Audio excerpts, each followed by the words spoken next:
আমি আজকে সন্ধ্যাবেলা বানাবো নিমকি।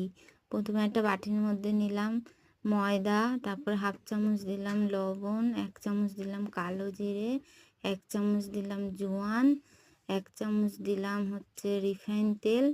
তারপর ওটাকে ভালো করে ময়ম দিয়ে তারপর জল দিয়ে মেখে একটা ডো বানিয়ে নেবো। তারপরে পাতলা করে বেলে নিমকি শেপে কেটে নিয়ে তারপর সাদা তেলে ভেজে তারপরে ওটাকে লাল লাল করে কড়কড়া করে ভেজে নিয়ে এটা কচমচে খেতে বেশ হেভি টেস্টি হয়েছে খেতে।